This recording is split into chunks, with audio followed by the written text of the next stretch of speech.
Number 2. The most important cause of failure for teacher lies in the area of. सबसे बड़ा failure का reason क्या है? Interpersonal relationship, लेकिन इसका टीचिंग से कुछ लेना देना नहीं है, तो ये गलत है। वर्बल एबिलिटी, ये भी इतनी मैटर नहीं करती। Strictly handling of the student, ये भी मैटर नहीं करती। तो अगर लैक ऑफ कमांड होगी over the knowledge of subject, तो ये मैटर करती है। तो this is the most important cause of failure. Which of the following is not a product of learning? Learning का कौन सा प्रोडक्ट नहीं है? एटीट्यूड भी लर्निंग से आता है, कंसेप्ट भी लर्निंग से आता है, नॉलेज भी, और मेच्योरिटी जो है वो लर्निंग से नहीं आती। So this is the right answer. Maturity is not a product of learning, option D. Next, a teacher can establish rapport with his students bye.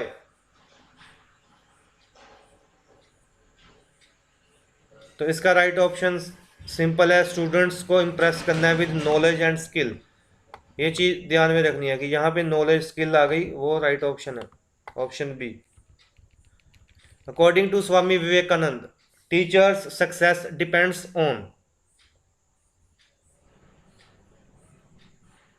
Option दिए गए हैं। तो एक चीज याद रखनी है कि स्वामी विवेकानंद की जो थ्योरीज थी वो स्पिरिचुअल के अकॉर्डिंग थी।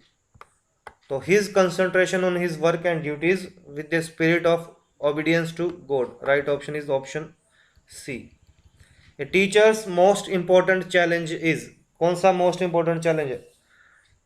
To make student do their homework, ये कोई इंपॉर्टेंट चैलेंज थोड़ा है, तो ये गलत ऑप्शन हो गया।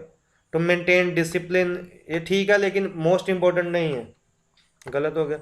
To prepare the question paper, ये भी इतना मैटर नहीं करता, लेकिन ये चीज़ जो टीचिंग लर्निंग, जिन क्वेश्चंस में टीचिंग लर्निंग प्रोसेस आएगा वो ज़्यादा सूटेबल होंगे। तो right option is option B.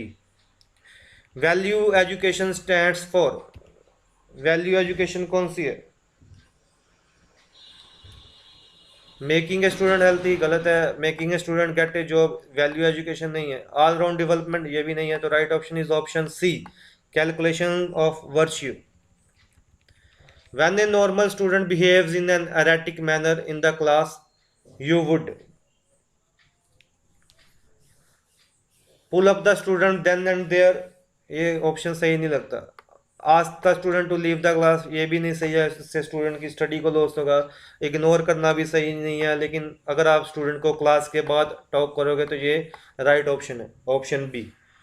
Good evaluation of written material should not be based on linguistic expression, ये सही है, इसके ऊपर बेस होगी गुड इवेल्यूशन की कैसे लिखा है। लॉजिकल प्रेजेंटेशन भी जरूरी है। Ability to reproduce whatever is read, ये भी सही है। कॉम्प्रीहेंशन ऑफ सब्जेक्ट, ये इतनी मैटर नहीं है। So good evaluation of written material should not be based on comprehension of subject, option D is the right answer. Why do teachers use teaching aid? जैसे कि पावर पॉइंट प्रोजेक्टर यूज कर लिया, power point use कर ली। To make teaching fun filled, नहीं ये नहीं सही लगता ऑप्शन।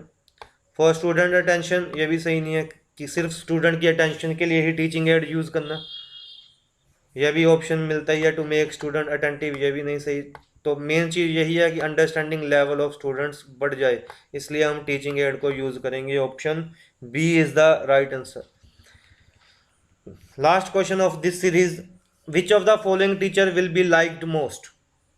ए लविंग टीचर, ये इतना सही नहीं लग रहा, गलत है। डिसिप्लिन्ड भी सही नहीं लग रहा। A teacher who often amuses his student, ये भी इतना सही ऑप्शन नहीं लग रहा। तो बचा क्या? ऑप्शन ए, जिसका हाई आइडियलिस्टिक एटीट्यूड होगा वही teacher will be liked most. So ये इंपॉर्टेंट क्वेश्चन हैं, आप एक बार इसको रीड कर लो, सीरीज़ 1 को भी रीड कर लो। अभी तक मैंने सीरीज़ 1 और 2 के ही डाले हैं, ऐसे और भी क्वेश्चंस डालूंगा टाइम टू टाइम। तो ऑल द बेस्ट। कोई भी डाउट होगा तो कमेंट सेक्शन में कमेंट कर सकते हो, कोई सजेशन होगी तो मोस्ट वेलकम। क्रिटिसाइज़ करने की जगह पे अगर आप मुझे सजेशन दें कि how to make good video तो बढ़िया रहेगा। थैंक यू दोस्तों, thank you for watching, have a nice day.